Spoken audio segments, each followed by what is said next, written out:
Okay.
Good morning.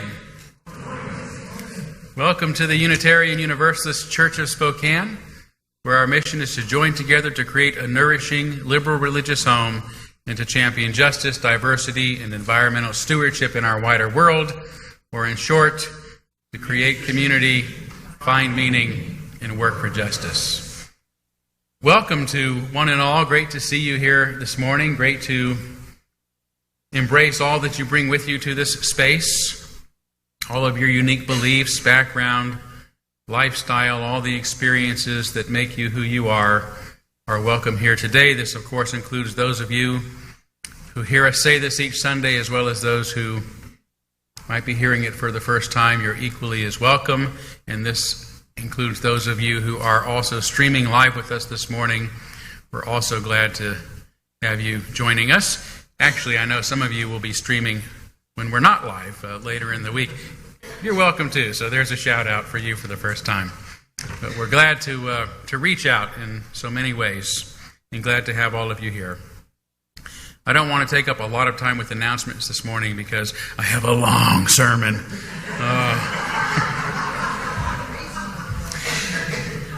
Not long enough, but long.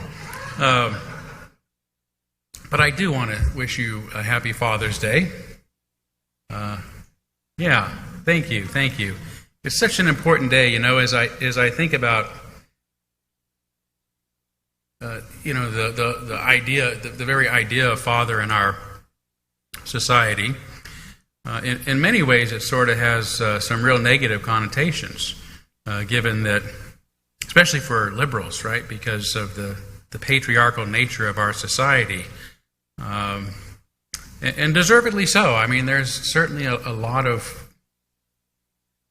patriarchy that tries to control everyone from the top down, which is ultimately what my sermon is about today. And I've always sort of thought that our society has intentionally structured itself in a way where this dominating mindset has intentionally been sort of enculturated or filtered down into the family unit, which is why traditionally I think people have said or considered that families should be the sort of molecular structure on which society is based. And in those molecular models, we've traditionally tried to have the head of the household being the father figure, the male, and then just continue that hierarchy right on through. And when I think about being grateful to fathers, I think about all the men I know, all the men I've had in my life who have defied that stereotype and know to treat one another with respect and love and equality. And so I think I thank all of you because I know that all the men in this room and so many more in our world defy that cultural imposition to let their humanity shine forth in their love and their care for others. So thank you, and happy Father's Day.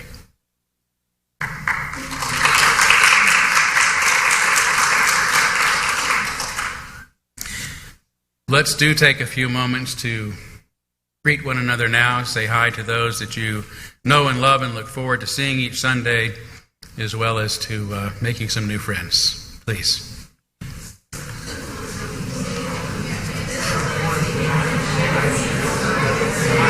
I realize we're missing something.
Thank you, and please stay around after our service as always to visit more with one another during our social hour.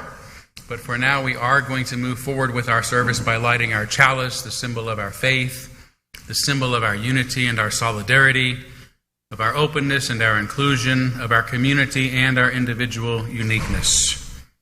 May this small flame be our offering of warmth to those who are cold and alone, and a light to those in darkness. May it be a flame that ignites justice in our world and a beacon of hope to those in need, and may it reflect at least a spark of truth wherever truth has been lost and cast a healthy shadow of doubt wherever it's been found.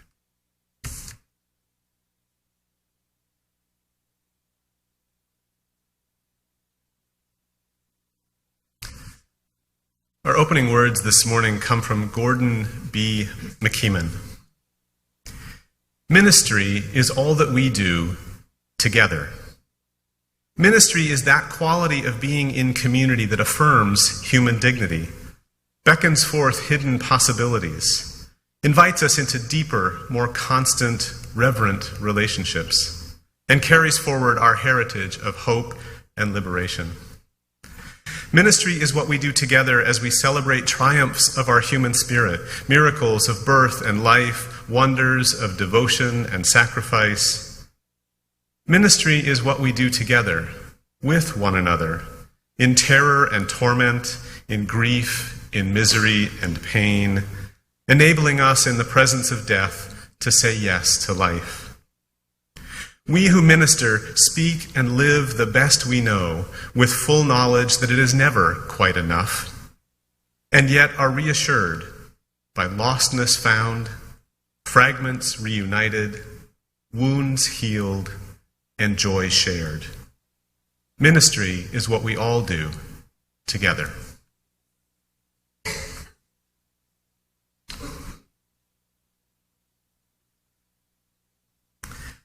Well, we're marking a special passage today, as we do 4 times a year. In 2 days, it will be the summer solstice. And you will notice that we've changed our banner to the right of the pulpit. It is now the summer banner. And I would invite you to rise as you're willing and able to sing Chant for the Seasons to mark this special time on the earth.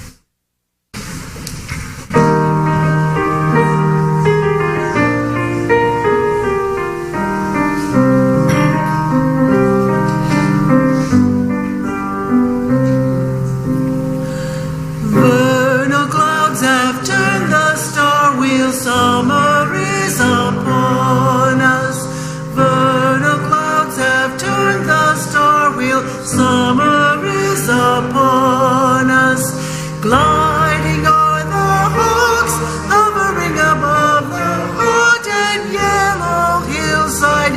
Vernal clouds have turned the star wheel. Summer is upon us. Crickets in the night, chirping in our ears, the sound of moonlit music. Vernal clouds have turned the star wheel. Summer is upon us.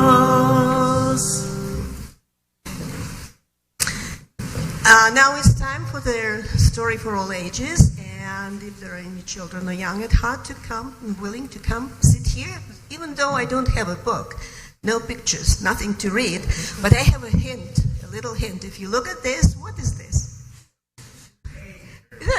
Yeah, an egg. Chicken's egg? Which one?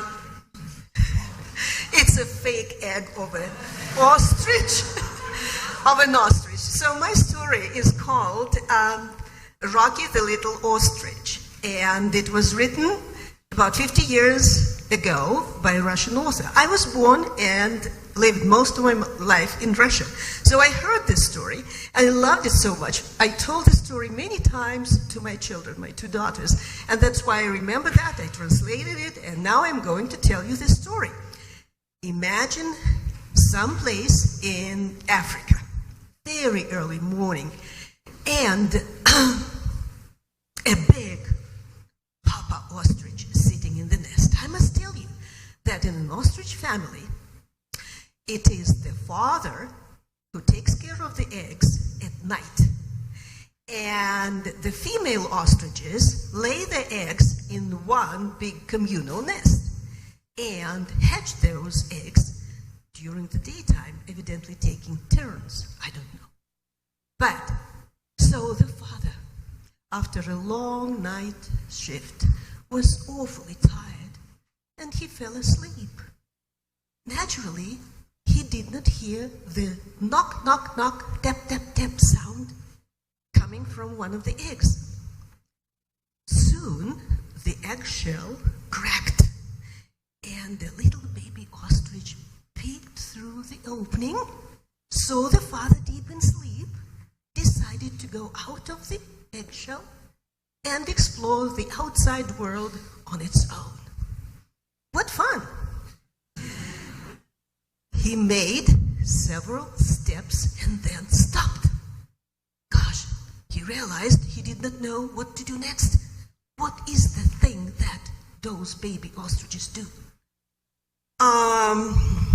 There must be somebody who can help me, thought the little Rocky ostrich.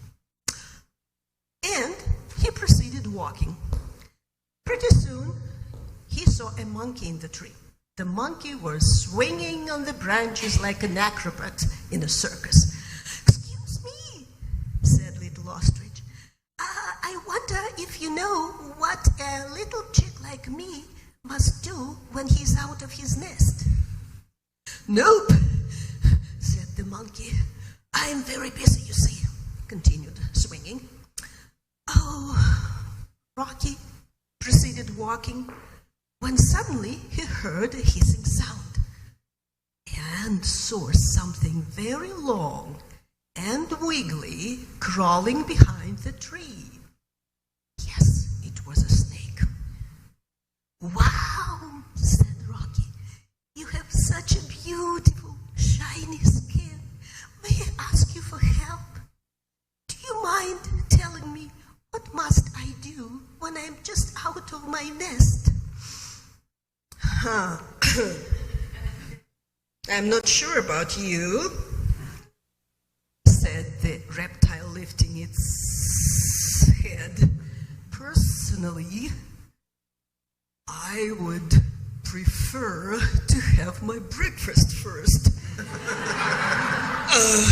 Especially when my breakfast is right in front of me." "Oh, sorry to bother you," said little Rocky, "but maybe you know somebody who can know the answer to my question." Impressed with very good manners of the little chick, Reptile changed his mind to have a chick for breakfast.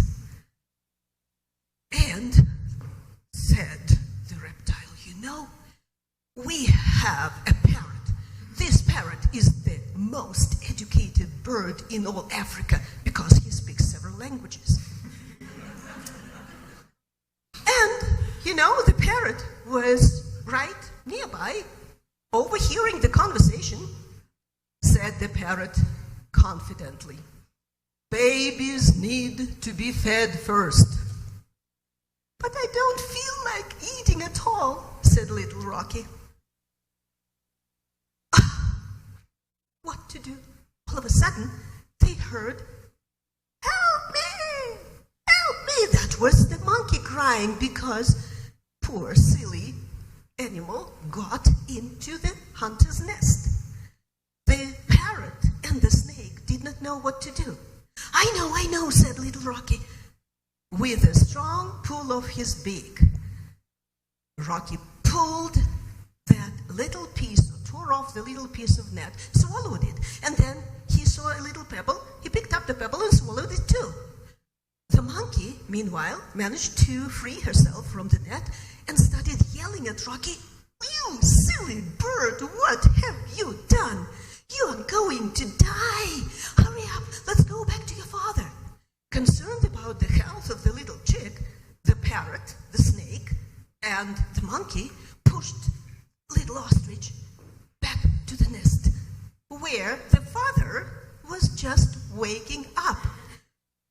"Oh, you silly son," they said in chorus. "Look what he has done." And they told the whole story to the father.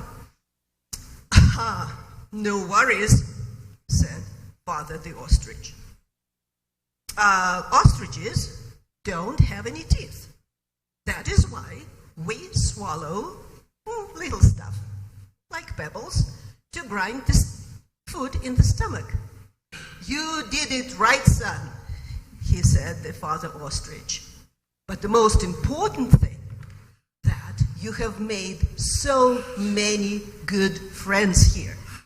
This is the end of the story, with a message that we can be friends, or at least friendly, with the people who have nothing or very little in common with us.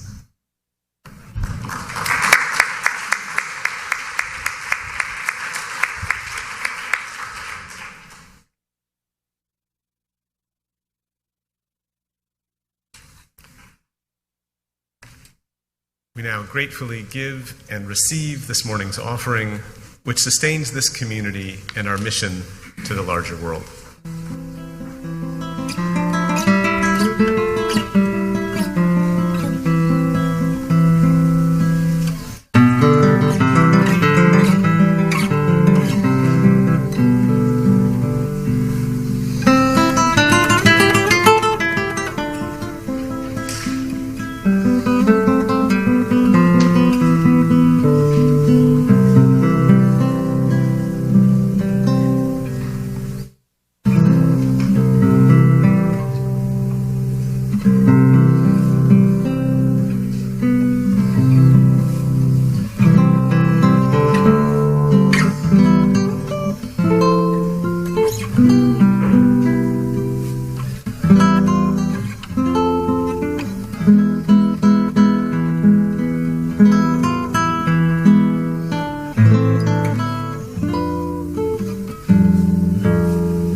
Dr. Grove, thank you so much. Wow.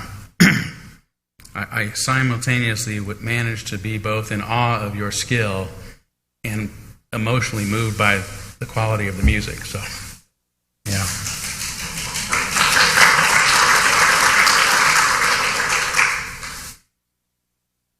We are now going to kindle our candles of care for those who are most on our hearts and minds this morning. And wanted to let you know that Kevin Reese, who I mentioned during last week's candles, passed away on Thursday.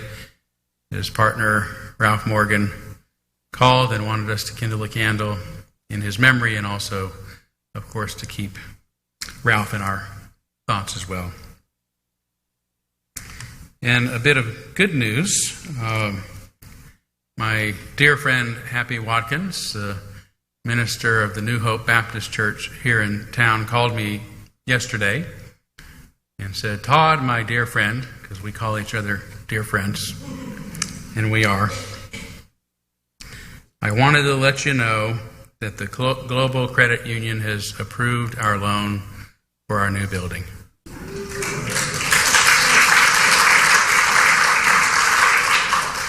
And he said, "You're the first person I'm telling." And he wanted me to thank you. He said when he first looked at this monumental task of trying to find funding to move, that we were the first people he thought of and the first people he came to, and the first people who responded and launched, and are still actually members contributing to help this vital institution in our community continue on into the future and to grow. As those who may have heard my sermon several weeks ago now, the black church means something a whole lot different than church means to most folk in our society. It's not just a spiritual home. It has been a home that historically has provided what the government would not: legal aid, financial aid, lending, groceries, protection, And that must continue until there's no longer any need, which I hope comes someday soon. But so we kindle this candle just in celebration for Happy and his congregation, and in gratitude for you.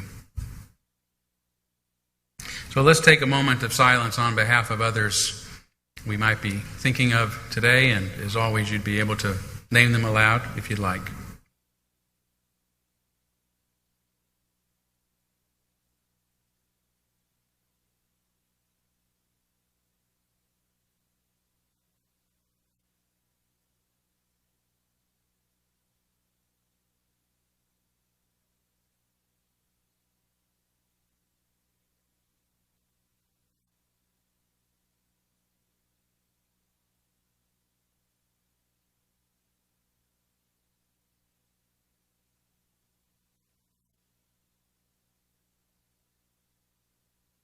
Those named aloud and those embraced in our silence, and all those who are suffering in our world at this hour, we hold in our community with compassion.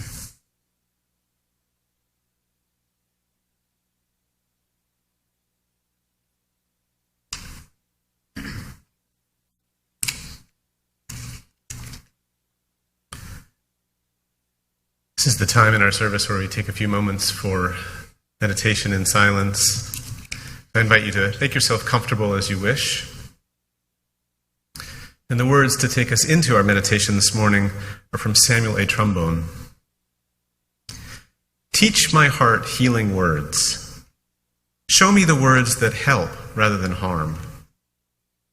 Instruct me in the verbs that bring energy, the nouns pointing to the real, the adjectives describing your subtleties.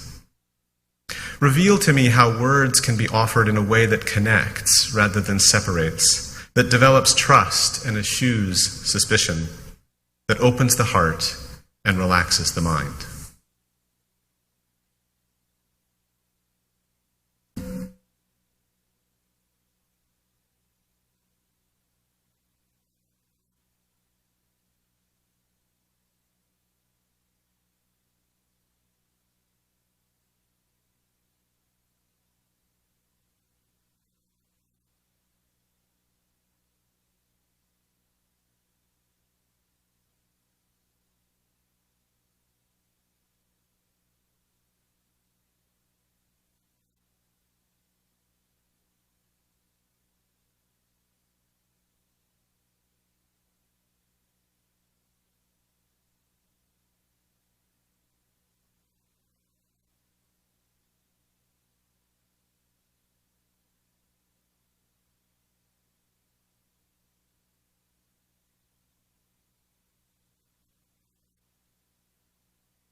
Today, in order to give myself just a little more time to give this lengthy sermon, we are going to skip our reading and go right into our special music.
Thanks again, Paul.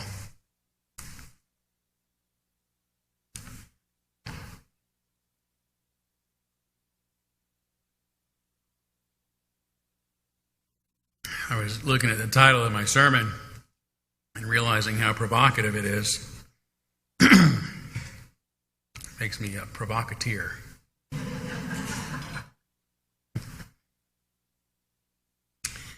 So, as I'm sure you've heard by now, there was a shooting this week at a Republican congressional baseball team in Alexandria, Virginia, resulting in the death of the alleged shooter and 4 people being wounded, including House Majority Whip Steve Scalise. Although this wasn't the first time a gunman has targeted politicians in one of these mass shootings, it was the first time that such an attack targeted a Republican group. And I trust that people of goodwill everywhere, no matter their political leanings, are united in our contempt for such violence. When I learned the alleged shooter had been a Bernie Sanders volunteer and was disturbed by Trump's election, I thought this man may have shared some of my liberal beliefs, but he did not share my liberal values. Silencing others through violence, bullying, shame, or any other means is not liberal.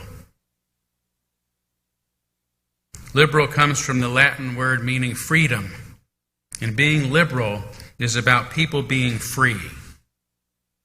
Being free to speak, free to be who they are, free to believe what they want, free to participate, to work, to exist, to live, and to move about. History suggests that the first step in subjugating others is suppressing freedom of speech. For if speech can be controlled, ideas can be controlled, and if ideas can be controlled, people can be controlled. This is the reason linguistic colonialism, or language imperialism, as it's sometimes called, always accompanies the spread of empire.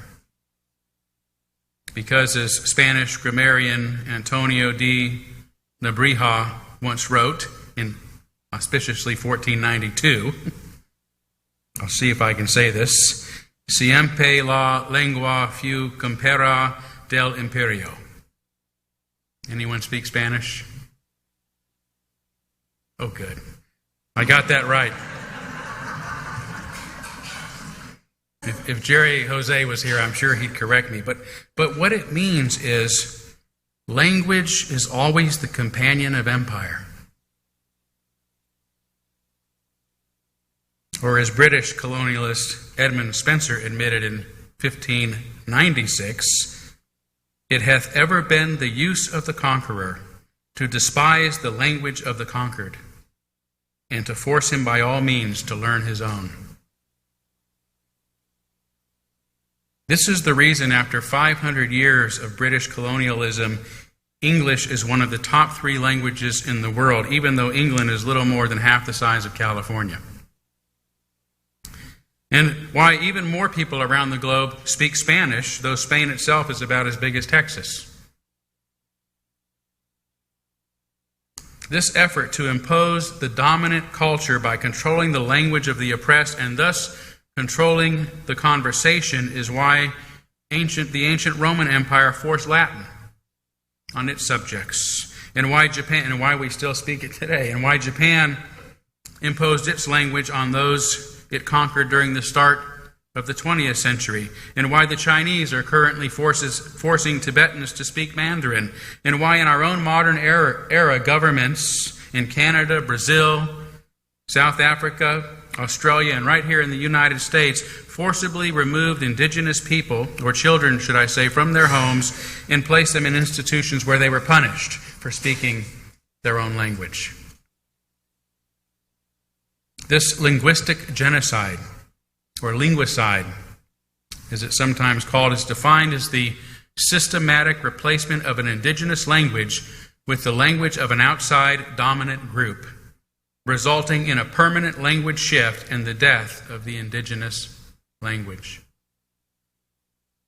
The ramifications of colonial linguicide have been brought to light here in our own community by the efforts of the Salish School of Spokane, its efforts to preserve and revive the indigenous language here, and in so doing, to preserve and revive its culture. Linguistic colonialism and imperialism, however, haven't been the only ways that dominator cultures have worked to control speech. The Catholic Inquisition was responsible for the persecution and execution of unknown thousands for heresy.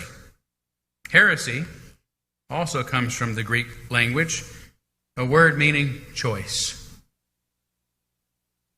Heretics were those who simply chose to express their own ideas rather than those imposed upon them by the church. The founder of our own faith, Michael Servetus, was burned at the stake, as were his writings for speaking about Unitarianism. McCarthyism in our own nation is an example of how the U.S. government effectively made it illegal to talk about socialism or workers' rights in our country. Those convicted by its House Un-American Activities Committee could be imprisoned, and those suspected of being communist sympathizers were put on a list that made them ineligible to work. In other words, if you said the wrong thing in this country, you weren't allowed to make a living. A form of oppression I personally know all too well. Other ways of controlling speech in our post-colonial era have included deregulating the communications industry by getting rid of the fairness doctrine that once required those with broadcast licenses to give equal time to all sides of an issue, and permitting corporations to begin buying up as many media outlets in the same market as they'd like. This has resulted in the advent of extremely biased mediums, beginning with Rush Limbaugh and Fox News, which has since become the norm, and to just 5 corporations controlling the flow of news and information in our nation. The Supreme Court's relatively recent Citizens United decision, defining multi-billion-dollar corporations as persons and money as free speech, is another example of making the speech of those in control the dominant language in a society, effectively silencing anyone who is poor. The era of mass incarceration, furthermore, has made the U.S., which still promotes itself as a free nation, the most jailed country on earth, with more people in prison than anywhere else, even though we represent only 5% of the global population.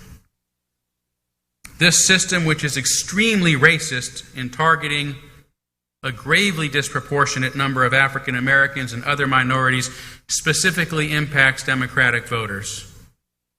Project Red Map, the GOP's very successful plan to redistrict voters based on race and politics, has given Republicans an unfair advantage while muzzling the political expression of those who might vote against them.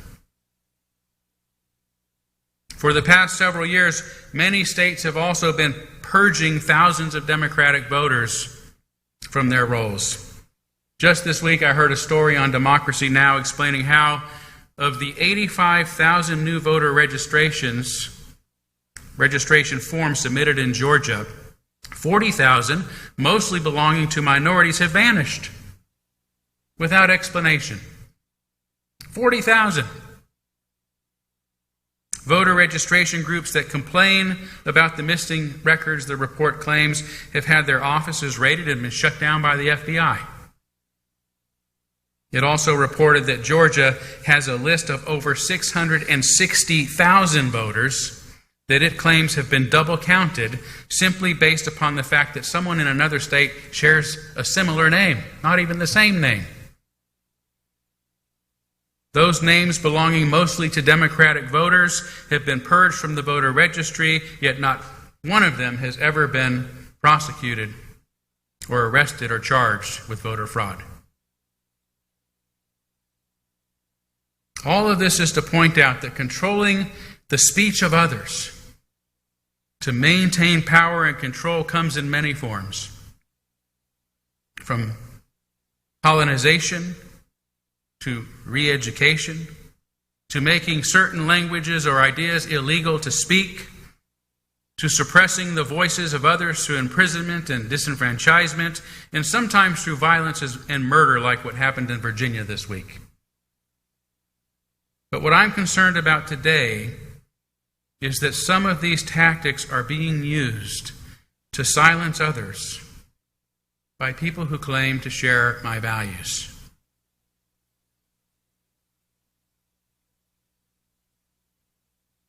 Last month, after a white supremacist murdered 2 men on a train in Portland, its Democratic mayor tried to prevent 2 previously scheduled white supremacist rallies from taking place just a few days later in the name of public safety. It made me wonder how, traumatized as the Portland community must be, Mayor Wheeler's attempt to usurp the First Amendment in the name of public safety differs from President Bush's signing the Patriot Act into law just a few weeks after 9/11, allowing the government to hack our email, computers, phones, financial records without permission, all in the name of safety. This is why the American Civil Liberties Union intervened on behalf of the white supremacist groups, not because they agree with their despicable ideas, but because, as the ACLU has said in response, it may be tempting to shut down speech we disagree with, but once we allow the government to decide what we can say, see, or hear, or who we can gather with, history shows us that the most marginalized will be disproportionately censored and punished for unpopular speech. If we allow the government to shut down speech for some, we will all pay the price down the line. The day after the horror in Portland, just a few miles north in Olympia, Washington, student protesters in Evergreen State College began demanding biology professor Brett Weinstein be fired for being a racist. As I understand the controversy, and actually I just found out this morning Paul's daughter is a student there, and that perhaps the media has overplayed or misstated the controversy a bit, but from what I understand, it centers around this tradition called Day of Absence, during which students and faculty of color stay off campus, firstly as a symbolic gesture to point out that systems of racism cannot exist without those they oppress, and secondly, for them to meet elsewhere to discuss ways of making their college more supportive of all students. This year, however, at least according to the reports, a university administrator only suggested that white students and faculty should stay away on the annual Day of Absence instead, which Professor Weinstein objected to, stating that on a college campus, one's right to speak or to be must never be based on skin color. Weinstein, at least temporarily, has moved his classes off campus for his own safety and that of his students, and reportedly has had to move his family into hiding. I don't know much more about this than what I've stated. And I don't know if Professor Weinstein may have said things in the past to otherwise justify accusations of him being a racist. What I do know is that this incident will have a chilling effect on other professors who will now be afraid to speak about race-related issues. And this, I believe, is partially the reason for some of these protests, to reinforce awareness that such dissent will not be tolerated, which to me is a form of fascism. This past April, violence broke out at Auburn University as students there protested a speech by white nationalist Richard Spencer. Some prevented him from being heard by shouting him down. Something similar happened at UC Berkeley a month earlier when another white nationalist, Milo Yiannopoulos, was invited to speak there. the very birthplace of the free speech movement. And in March, dozens of students at Middlebury College in Vermont silenced the speech of conservative political scientist Charles Murray. In all these instances, those being protested held views that I personally deplore. But like the ACLU, like those who hold liberal values everywhere, I cannot condone silencing the voices of people I disagree with.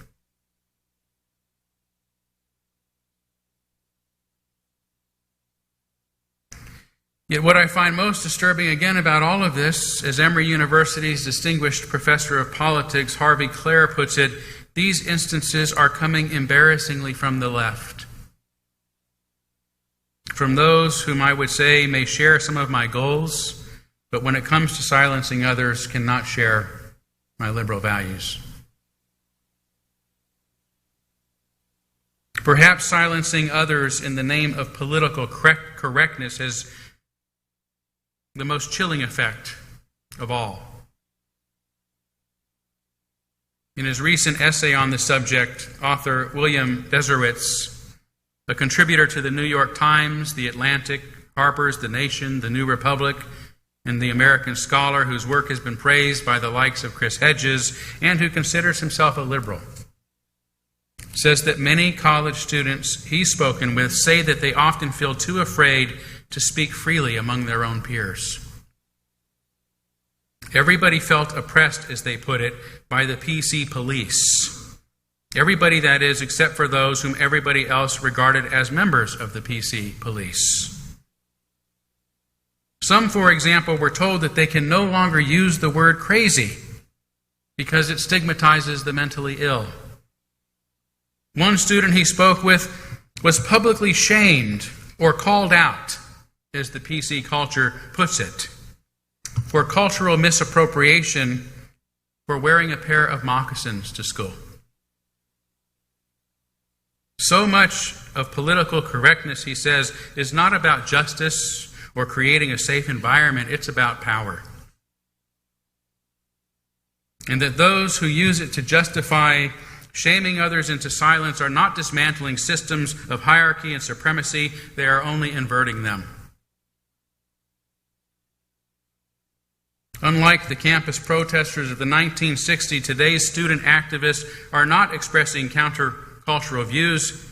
He says they are expressing the exact views of the culture in which they find themselves. If you want to find the counterculture on today's elite college campuses, you need to look for the conservative students.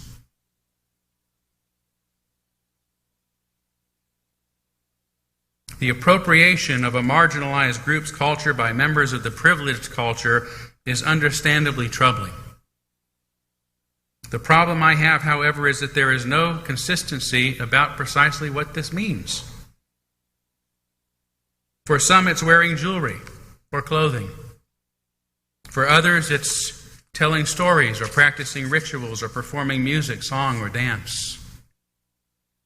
For some, it means properly attributing and recognizing the cultural source of such inspiration, and for others, all such use is fundamentally wrong. While most violations seem to do with whites appropriating culture from African Americans or Native Americans, I wonder why it isn't problematic for whites to practice Buddhism for the same reasons. Given the Japanese internment camps during World War II, which robbed Japanese Americans of their wealth and property, the ramifications of which their descendants still suffer. The same is true of Taoism, celebrating the Chinese New Year after the terrible mistreatment, enslavement, and discrimination against Chinese immigrants in our nation's history. And what of Christianity? The dominant religion in our culture that's based on the appropriation of Jewish religion and Scripture. The most sacred teachings of a group that has experienced extreme racism in the U.S., as well as being among the most oppressed people in the world.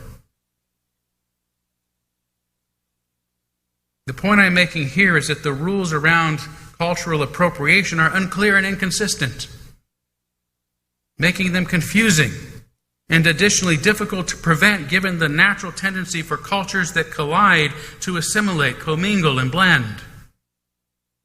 I have the same trouble with the concept of microaggressions, a term coined in 1970 by Harvard professor of psychiatry Chester M. Pierce, who originally used it to describe casual comments meant to intentionally degrade marginalized groups and that create cumulative damage over time. Today, however, the experts that I've read on the subject say the meaning of this term has evolved since then, although no one seems to be in complete agreement regarding what it's evolved to mean. Though it seems to now have something to do with unconscious racism, not overt insults, which requires those who accuse others of it to somehow have the power to look into their minds and to know the secret intentions behind their words. Shortly after the recent national election, for example, like many of you, I began wearing a safety pin as a way of saying, I'm safe. That I'm not someone who could ever vote for a person who is so openly racist and misogynistic. Can't do it. To my surprise, I was approached by a young woman, a young white woman, who suggested that it was a symbol of my white privilege, an attempt to appease my own guilty conscience for not actively doing anything to help the black community or to prevent Trump from being elected to begin with.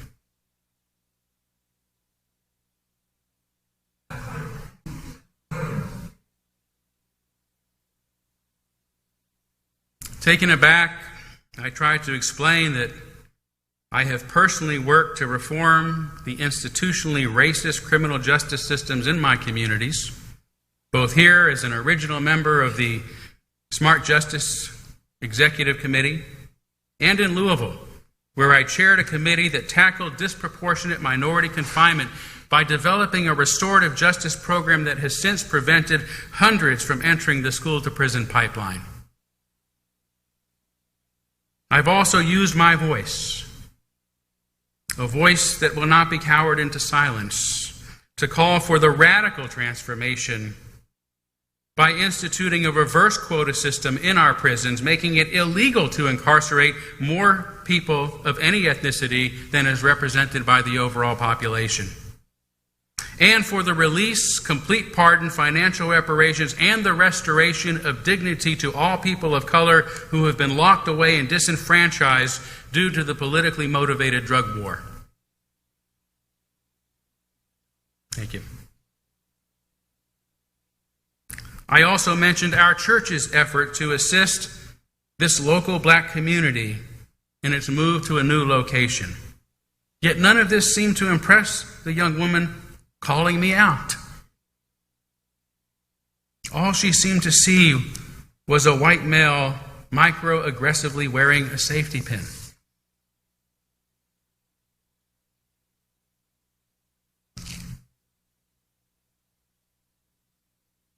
Don't get me wrong, I think these emerging social technologies, PC, appropriation, and microaggressions have an important place in making our world a more just and better place for everyone, and that's the motivation behind them. But I believe the culture of calling people out, which is the rest of which says only creates a space of hostility and says you don't belong. You are different in a way that's not okay. It's chilling. As someone told me this week, this needs to be about calling people in, not calling them out. Which means to me we shouldn't shame people by insinuating they are unconscious racist in front of others. But having instead a one-on-one conversation about what we heard and how it sounds.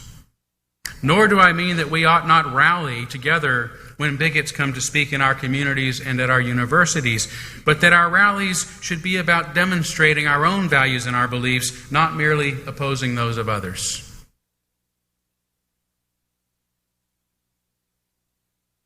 Tomorrow I will be heading to New Orleans to attend the Unitarian Universalist Association's annual meeting or General Assembly, and I leave with a heavy heart. Several months ago, I was invited to serve on its worship arts team to help prepare one of its worship services. I was told I'd been invited because of my skills in the area of worship, and was quite flattered to have the opportunity to help fashion a meaningful service for Unitarian Universalists from around the nation. But I found the process stifling and did not end up with a service I feel good about, but a service that for some will look and sound politically correct.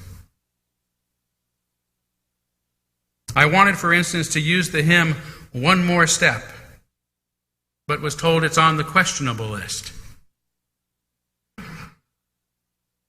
When I asked why, I was told that it might offend people who can't walk.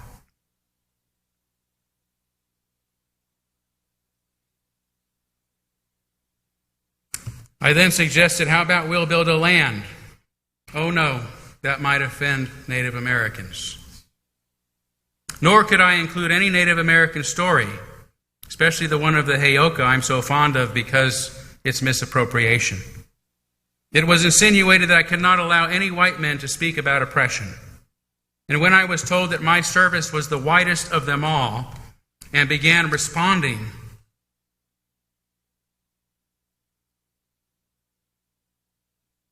by pointing out the ethnicities of my worship leaders, I found myself becoming sick to my stomach.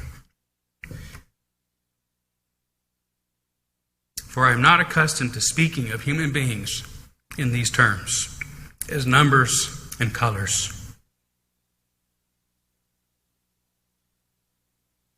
Yet realized by making sure I had 3 African Americans and a Latino that I had let this process cause me to tokenize others based on their race.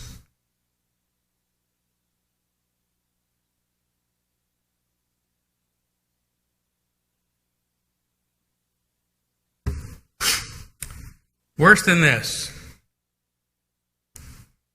if you haven't heard, about 3 months ago, after a Latino woman was turned down for a position with the UUA that went to a white male, concerns of racist hiring practices within our denomination arose, as they should. I won't go into all the details, but there seem to be 2 accounts. One claiming that we are institutionally racist, and one claiming the individual simply wasn't the best candidate for the job.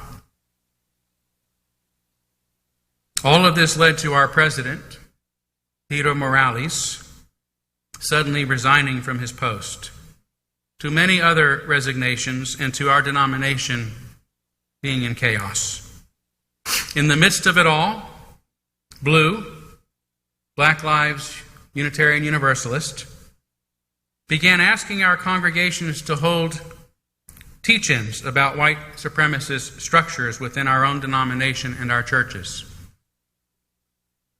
Some of us, for obvious reasons, have been pained by the use of this extreme term, which seems to lump us into the same category as the KKK, the alt-right, and other racist hate organizations. Others aren't bothered by it and think it's a good way to help us look at our own structures of institutional racism. I personally am extremely bothered by its use, and I just don't get it. I certainly do accept that ours is a white supremacist society. The police shootings of unarmed black men, the Jim Crow era of racially motivated mass incarceration, disproportionate poverty, unemployment, inadequate health care, schools, housing, and so on in our nation's African American communities is proof enough of this deplorable reality.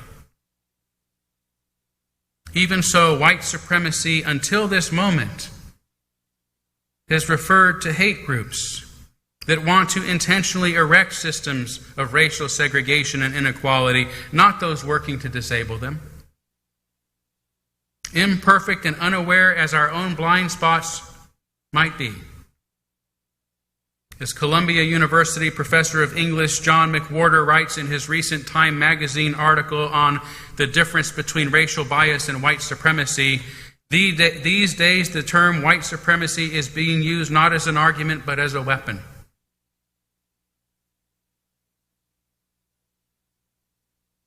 Even so, despite my opinion and reaction to this term being used in regard to my faith in my church, as a liberal, I do not think it should be banned from our discourse. Those who think this term is appropriate should be allowed to express this opinion, just as those who disagree with it should be allowed to express theirs. In fact, I met and spoke with a fellow just yesterday who works at EWU and has some expertise in this area, an African-American gentleman whom I've asked to come lead a workshop for us as a congregation on these issues. So there's more to come on that. And I realize that this sermon is already longer than usual, but not as long as I wish I had time for. But in closing, I want us to consider something that happened a few months ago at one of our city council meetings, the one about passing an ordinance against a registry based on religion. Remember that one? The room was cram-packed, the biggest I've seen since I've been here. Most of those were certainly against any such registry. But on occasion, someone would speak for it, at which point everyone else took to turning their back to the speaker, to all the speakers they disagreed with. As I witnessed this, I paused to think about what my response ought to be. Despite my instinct to simply turn away with the crowd. But after a few seconds, I realized those I may disagree with have every right to express their opinions, especially in such a setting. To turn my back would indicate that I don't think they have a place in my community, that they shouldn't have a voice that should be heard in my community. And this is precisely the same reason I did not participate in the protest when Condoleezza Rice came to speak at Whitworth a couple years ago, or when Donald Trump came to campaign here in 2016. It's why when asked to help organize a protest of Rick Santorum's visit a few weeks before our historic vote on marriage equality, I said I can't participate in the protest of another person's presence or right to speak. My faith requires me to uphold the worth and dignity of every person, and to protest someone's presence is to protest their right to be, their right to live on this planet. If instead we create a response that is a demonstration of our own values, I will be happy to participate. And that was the beginning of our People of Faith Support Freedom to Marry campaign that helped win over the hearts of voters in our area and make marriage equality a reality in our state.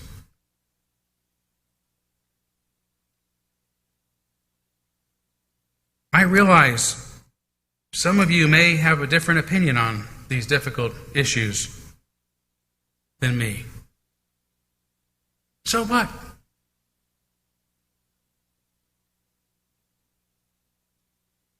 Right? So what? I'm glad of it. And I will fight for your right to have them and to express them. What I'm asking today is whether we agree or not, that we all agree to protect the free speech of everyone.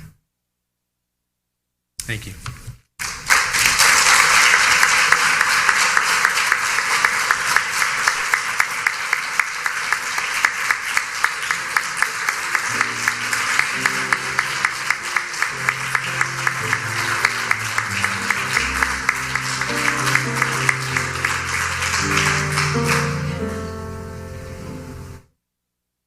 You might as well keep standing. Let's sing our final hymn, Break Not the Circle.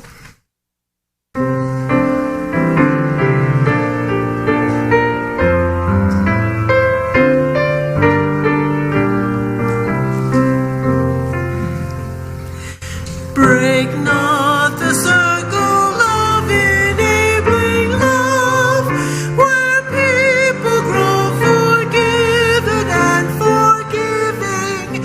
Break not the circle, make it wider still, till it includes embraces of the living. Come wonder at this love that comes to life, where words of freedom are with humor spoken, and people keep no score of wrong and guilt, but will that human bonds remain unbroken?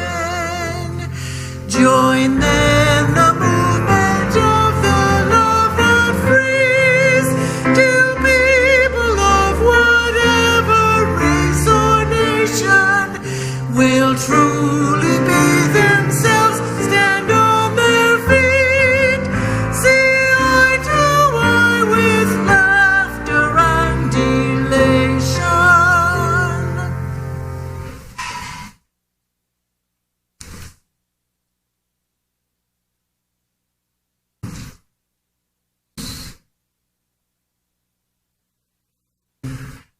Our benediction this morning comes from Barbara Hamilton Holway. Go now in peace. Deeply regard each other. Truly listen to each other. Speak what each of you must speak. Be ready in any moment to disarm your own heart and always live as if a realm of love has begun. Amen. Blessed be. Salam alaikum. Shalom.